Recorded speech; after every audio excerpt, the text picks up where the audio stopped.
Assalamualaikum warahmatullahi wabarakatuh. Alhamdulillahirrabbilalamin. Pertama-tama marilah kita panjatkan puja beserta puji syukur kita kepada Allah SWT yang telah memberikan kesehatan dan kesempatan kepada kita semua sehingga sampai pada saat ini kita masih dipertemukan oleh Allah SWT meskipun dengan cara virtual. Dan saya pikir ini bagian dari media pembelajaran. Nanti adik-adik ketika kita sekarang hidup di era digital, saya pikir kita harus memanfaatkan media ini untuk mempermudah. Kita harus memanfaatkan dalam hal-hal yang positif untuk mempermudah kita dalam mencapai tujuan pembelajaran. Dan apa yang saya lakukan pada saat ini sebenarnya sebagai salah satu bagian dari variasi dalam penggunaan metode pembelajaran maupun media pembelajaran, karena kadang lebih yang kita hadapi adalah siswa-siswa yang hidup di era digital yang dimana mereka lebih nyaman dengan teknologi ketimbang dengan sesamanya, dan mau tidak mau kita harus menghadapi hal-hal semacam ini.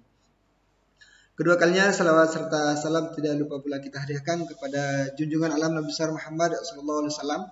Ucapan Allahumma shalli ala sayyidina Muhammad, semoga kelak di hari kiamat kita bisa mendapatkan syafaat beliau.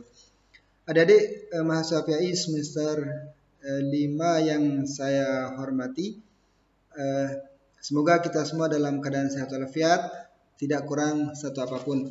Sebelumnya saya mohon maaf kalau pada pertemuan kali ini saya akan menyampaikan materi perkuliahan dengan metode virtual karena ada agenda yang tidak bisa saya tinggalkan, sehingga sementara di waktu yang bersamaan saya harus mengisi perkuliahan pada waktu yang sama dengan adik-adik, sehingga saya mohon pengertiannya kalau pada pertemuan kali ini kita melaksanakan perkuliahan secara virtual dengan metode seperti ini.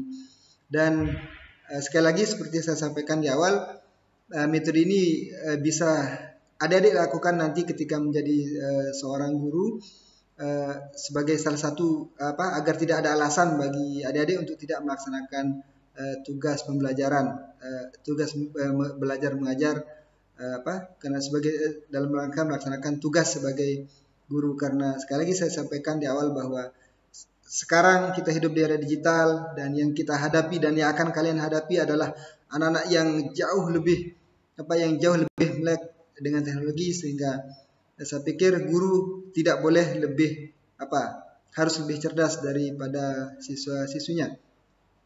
Sebelum saya melanjutkan materi pembelajaran materi perkuliahan pada hari ini, pertama saya akan mengabsen mahasiswa PAI semester 5. Yang pertama ada Elva Maisia Maulida, yang kedua ada Nurul Ummi Azizah, yang ketiga ada Hilma Aulia, yang keempat ada M Adinata, yang selanjutnya ada Irwansah, yang selanjutnya ada Dedi Wahyudi, terus yang selanjutnya ada Diana Masurati, yang selanjutnya ada Ziada Zain, dan yang terakhir adalah Syarifatul Fitriani. Kita saling mendoakan ya, semoga kita semua tetap dalam keadaan sehat walafiat, tidak kurang satu apapun, dan terutama sekali semoga kita dalam keadaan bahagia. Adik-adik mahasiswa PAI semester 5 yang saya hormati, pada kesempatan ini materi perkuliahan yang akan saya sampaikan adalah tentang macam-macam media pembelajaran.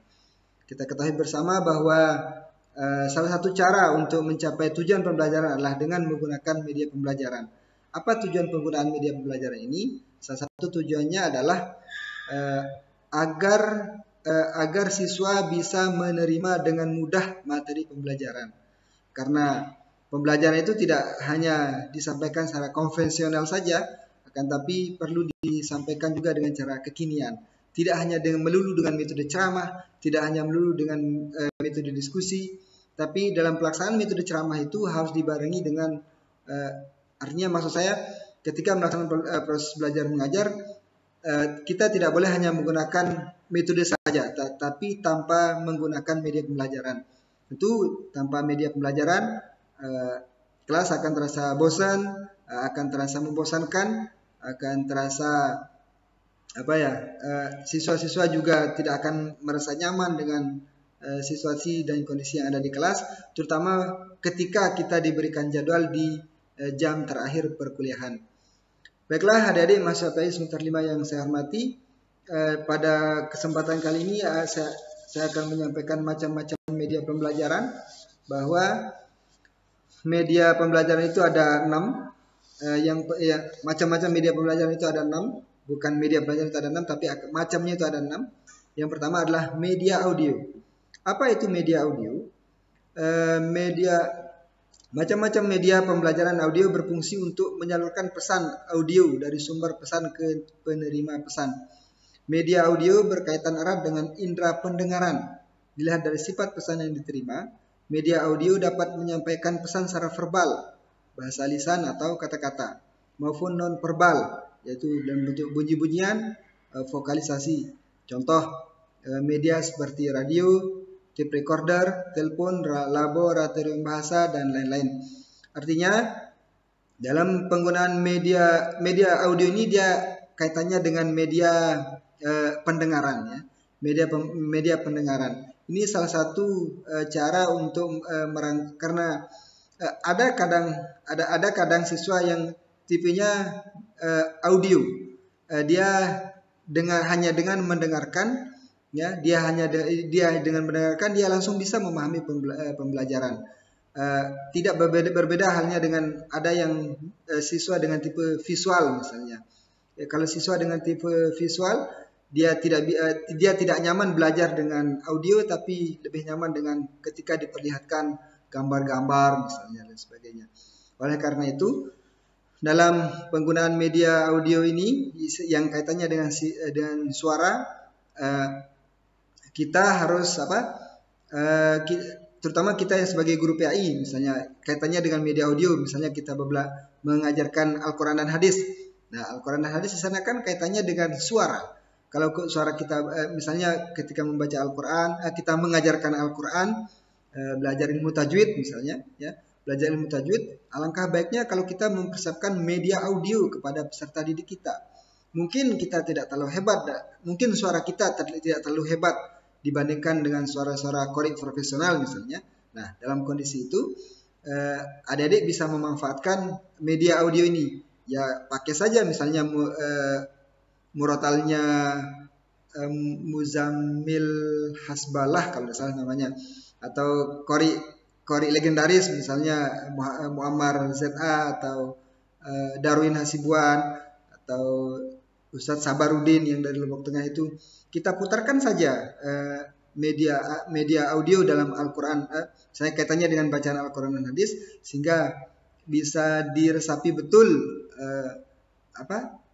bisa diresapi betul dari kata per kata, untuk kemudian ditiru oleh kita, dan sehingga mereka bisa implementasikan dalam kesehariannya kaitannya dengan pembelajaran Al-Quran dan hadis. Penting sekali dalam penggunaan media audio ini, karena tidak semua kita sebagai guru harus diakui tidak semua memiliki kemampuan bacaan yang fasih dalam membaca Al-Quran, ya. Karena apa? Karena terkadang anak-anak kita kalau mereka belajar Al-Quran hadis dengan mendengar suara bapak ibu gurunya, itu bosan mereka. Karena suara bapak ibunya datar misalnya. Nah, ketika mereka mendengar bacaan murotal, ya, ketika mereka mendengar bacaan murotal atau bacaan qori-qori yang qori-qori kekinian, ya, biasanya mereka lebih tertarik dan itu lebih meresap pada diri mereka. Bahkan itu bisa dijadikan dalam kehidupan sehari-hari ketimbang mereka akan mendengar bunyi-bunyian, nyanyian yang tidak jelas itu. Akan efektif sekali ketika kita memanfaatkan media audio ini. Sekarang kan kita sudah dimudahkan dengan teknologi. Ada YouTube, ada seperti yang kita laksanakan pada saat ini, ada HP yang sudah menjadi kebutuhan pokok manusia pada saat ini.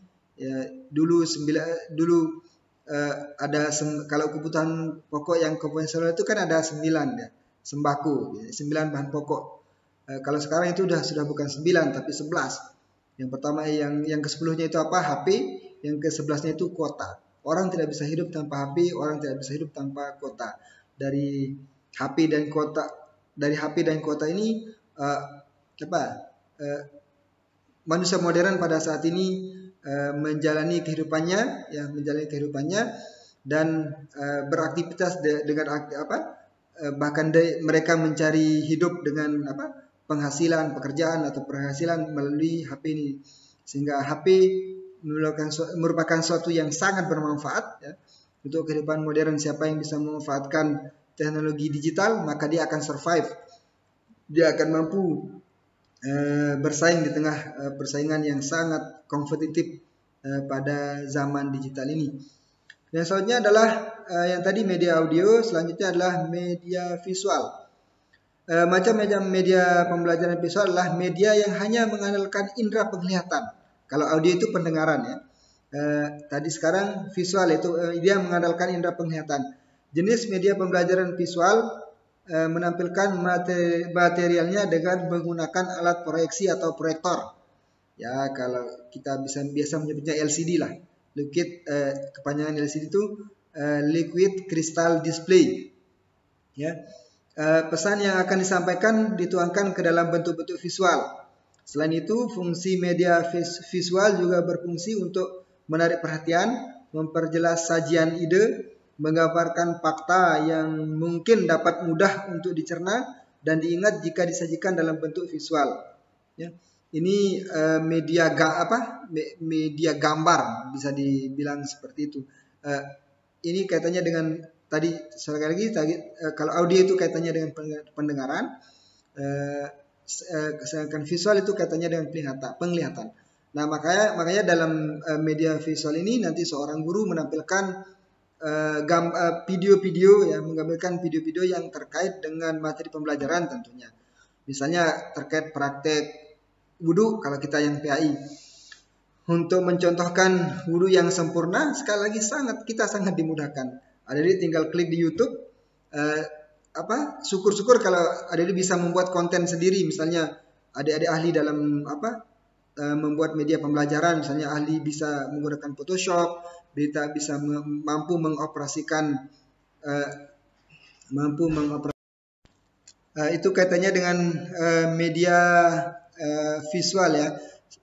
Seandainya adik-adik bisa mengoperasikan Photoshop atau Corel Draw ya, seperti yang saya sampaikan di awal itu akan sangat efektif sekali dalam penggunaan dalam menciptakan media pembelajaran. Kayak pas di awal perkuliahan saya menyampaikan bagaimana saya memberikan sedikit gambaran tentang pemanfaatan PowerPoint untuk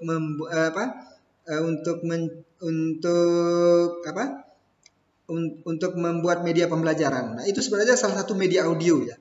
Kan dengan PowerPoint kita bisa membuat tampilan tabel yang menarik, terus tampilan materi-materi pembelajaran yang enak dipandang mata, kita bisa mewarnai dan sebagainya, sehingga hal itu sangat berpengaruh terhadap kelancaran proses belajar mengajar.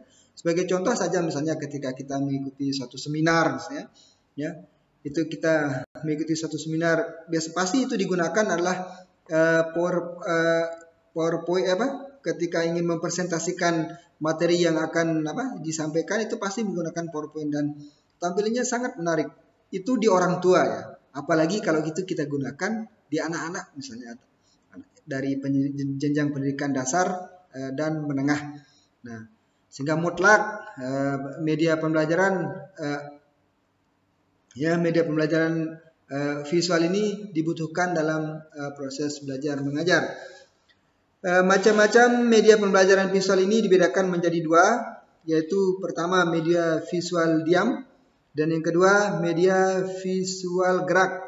Seperti apa penjelasannya? Yang pertama media visual diam.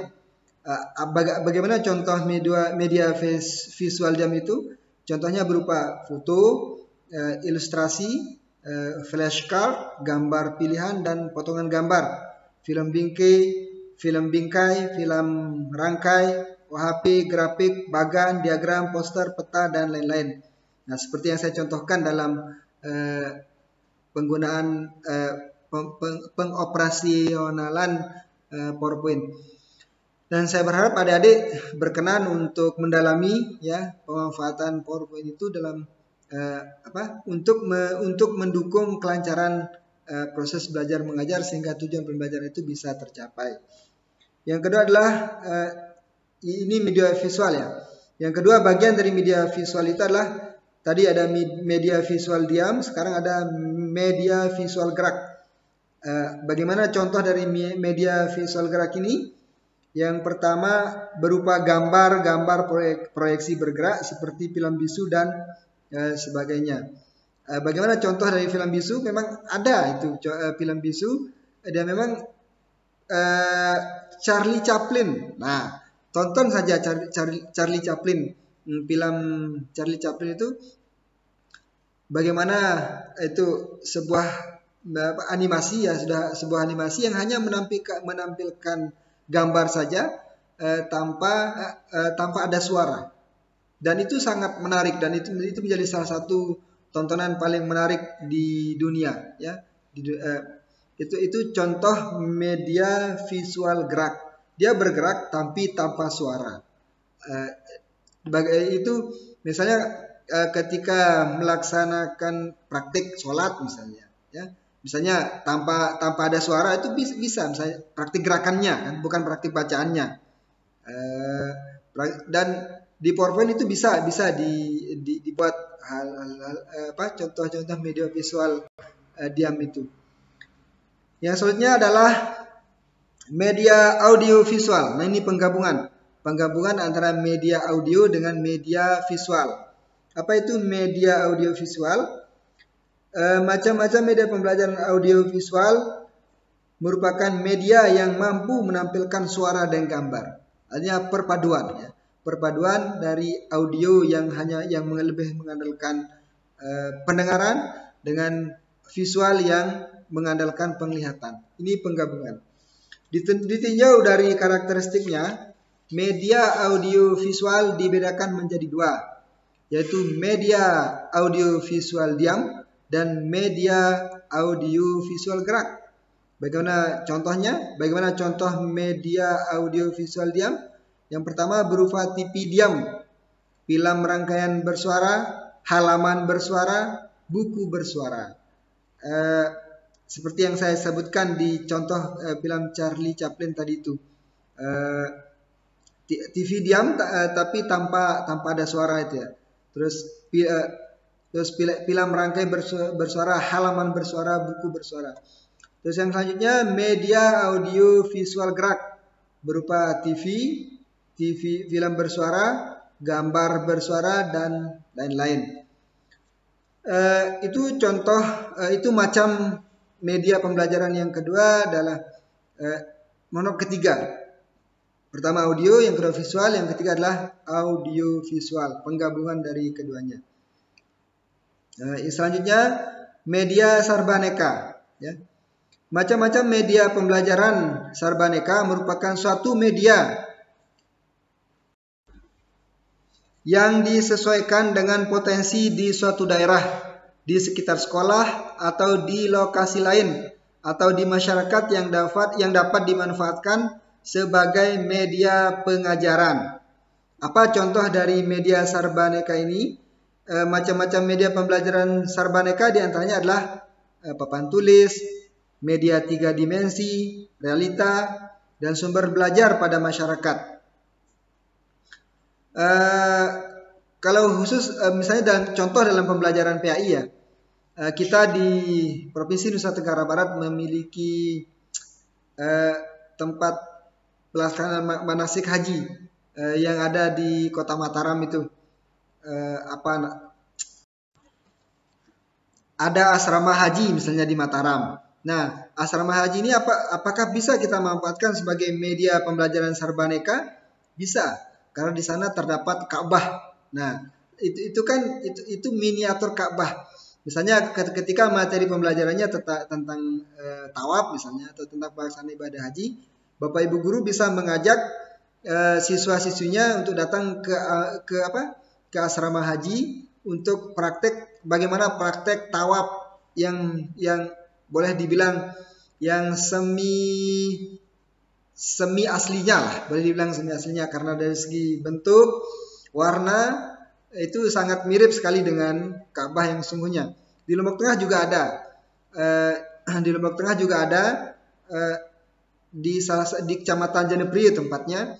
Itu di sana ada miniatur Ka'bah yang dijadikan sebagai tempat wisata. Ada Ka'bahnya, ada Hijr Ismailnya, ada tempat sa'i dan sebagainya, sehingga ketika melaksanakan ibadah ketika melaksanakan pembelajaran masalah haji dan umroh misalnya, siswa bisa merasakan langsung bagaimana praktiknya, ketimbang hanya dengan menampilkan media audio visual, misalnya hanya sekedar penjelasan saja, itu kan akan lebih efektif ketika menggunakan media Sarbaneka ini. Dan sejauh ini asrama haji sering juga dimanfaatkan oleh lembaga-lembaga pendidikan baik yang ada di Kota Mataram maupun di sekitarnya, itu sebagai tempat pembelajaran bagi siswa-siswi ketika materi pembelajarannya tentang pelaksanaan ibadah haji. Kalau di Lombok Tengah itu nama di Jabal Rahmah namanya, di desa saya lupa apa nama desanya, yang jelas terletak di Kecamatan Janepri dan tempatnya luas sekali. Saya pernah pergi ke sana sekali, dan tempatnya sangat representatif untuk melaksanakan terkait dengan pelaksanaan ibadah haji ini. Itu sudah dijadikan sebagai tempat wisata. Apa saja selain yang tadi itu, apa saja contoh dari media Sarbaneka? Yang pertama papan tulis, ya, papan. Yang termasuk dalam media ini diantaranya papan tulis, papan bulletin, papan planel, papan magnetik, papan listrik, dan papan paku. Yang selanjutnya media 3 dimensi, diantaranya model, mockup, dan diorama. Diorama itu apa? Adik-adik bisa dijadikan sendiri penjelasannya. Realita selanjutnya adalah realita. Adalah benda-benda nyata seperti apa adanya atau aslinya. Contoh pemanfaatan realit, misalnya guru membawa kelinci, burung, ikan, atau dengan mengajak siswanya langsung ke kebun sekolah atau ke peternakan sekolah. Itu maksud saya. Seperti pemanfaatan asrama haji untuk pelaksanaan, untuk praktek ibadah, untuk praktek materi tentang haji. Artinya pemanfaatan potensi yang ada di suatu daerah. Yang kelima, bagian dari media pembelajaran adalah macam-macam media pembelajaran adalah gambar fotografi. Gambar fotografi diperoleh dari beberapa sumber, misalnya dari surat kabar, lukisan, kartun, ilustrasi. Foto yang diperoleh dari berbagai sumber tersebut dapat digunakan oleh guru secara efektif dalam kegiatan belajar mengajar dengan tujuan tertentu. Terdapat 5 macam gambar fotografi yang harus diperhatikan. Antara lain, gambar fotografi itu harus cukup memadai. Yang kedua, gambar harus memenuhi persyaratan artistik yang bermutu. Yang ketiga, gambar fotografi untuk tujuan pembelajaran harus cukup besar dan jelas. Yang keempat, validitas gambar, yaitu apakah gambar itu benar atau tidak. Yang terakhir adalah memikat perhatian anak. Ini cenderung kepada hal-hal yang diamatinya, misalnya bintang, kereta api, kapal terbang, dan sebagainya. Untuk pengadaan gambar fotografi ini memang membutuhkan biaya yang tidak sedikit, ya. Adik-adik coba tonton film Hollywood yang ada adegan proses belajar mengajar yang di kelas. Di kelas itu biasanya di sekolah-sekolah yang ada di Eropa itu, apalagi sekolah-sekolah swasta yang elit itu, kelas itu pasti diisi dengan media fotografi yang ini. Diisi dengan LCD yang besar sebesar papan tulis itu. Nah, ketika misalnya anak-anak belajar untuk membuat materinya tentang arsitektur atau tentang pembuatan jembatan misalnya. Nah, itu di sana langsung ditampilkan cara membuat jembatan itu seperti apa di gambar itu. Kan ini kaitannya dengan seni arsitektur, ada kaitannya dengan teknik sipil. Terus bahan-bahannya itu dari apa saja langsung ditampilkan di sana. Cara pembuatannya apa saja yang dibutuhkan dan sebagainya. Memang untuk fotografi ini membutuhkan biaya yang tidak sedikit, bisa sampai puluhan bahkan ratusan juta untuk satu proyektor saja. Ini biasanya apalagi di TV-TV ya, kita lihat kan gambar yang sebesar dinding gitu, sebesar dinding. Nah itu namanya media fotografi dan bisa ditampilkan secara utuh tentang materi pembelajaran. So, yang terakhir adalah bagian dari media pembelajaran adalah macam-macam media pembelajaran, yaitu peta dan globe. Macam-macam media pembelajaran berikutnya adalah peta dan globe ini berfungsi untuk menyajikan data lokasi seperti keadaan permukaan, bumi, daratan, sungai-sungai, gunung-gunung, dan tempat-tempat serta arah dan jarak. Kelebihan lain dari peta dan globe dalam kegiatan belajar mengajar adalah pertama, memungkinkan siswa mengerti posisi dari kesatuan politik, daerah kepulauan, dan lain-lain. Keenam, merangsang minat siswa terhadap penduduk dan pengaruh geografis.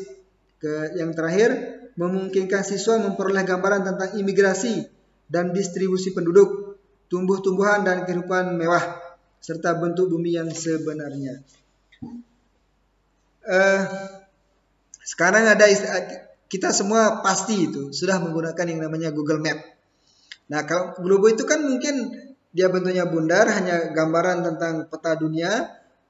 Benua Asia, Indonesia itu terletak di benua Asia. Benua Asia itu posisinya bersebelahan, misalnya dengan di sebelah timur dengan benua Eropa misalnya, atau di sebelah barat dengan benua Amerika, Australia dan sebagainya. Jadi sebelah selatan ada Australia yang, nah dengan globe itu hanya apa? Dari globe itu siswa akan mendapatkan gambaran tentang posisi dari suatu daerah ya, suatu benua, terus bagaimana keadaan penduduknya, keadaan penduduk, alamnya seperti apa, potensi alamnya seperti apa dan sebagainya. Yang lebih simpel lagi, kita sekarang lebih memudahkan, kita bisa menggunakan Google Map. Kalau kita menggunakan, apalagi dengan Google Earth, ada aplikasi dengan yang bernama Google Earth ya. Itu gambar bumi ada di sana, dan lokasi suatu daerah, suatu negara, tinggal kita klik saja nama negaranya, maka akan terlihat di sana, beserta gedung-gedung yang ada di sekitar di suatu wilayah tersebut. Itu sangat penting sekali untuk memberikan pemahaman kepada para peserta didik kita terkait ketika ingin belajar tentang alam. Nah, terkait dengan media pembelajaran yang saya sampaikan pada malam hari ini, itu akan lebih efektif lagi kalau dalam penggunanya kita mix, misalnya kita campur ya antara media visual, media audio, media visual, media audio visual, media sarbaneka, media fotografi, dan yang terakhir adalah media global.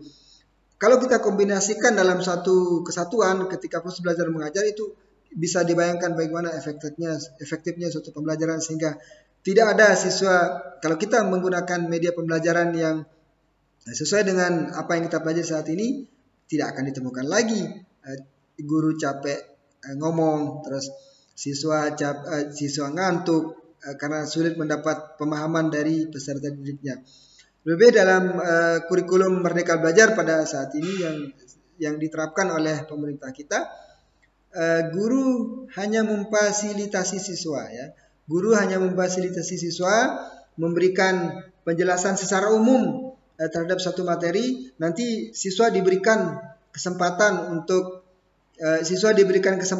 mencari sendiri pengetahuan yang mereka inginkan, yang kita ajarkan. Dan sekarang sekali lagi kita dimudahkan. Anak sekarang itu sangat-sangat cerdas ya.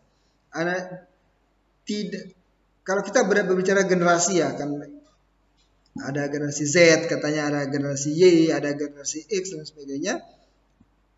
Di antara semua generasi itu, generasi pada saat inilah generasi yang paling cerdas dari yang pernah hadir di muka bumi ini.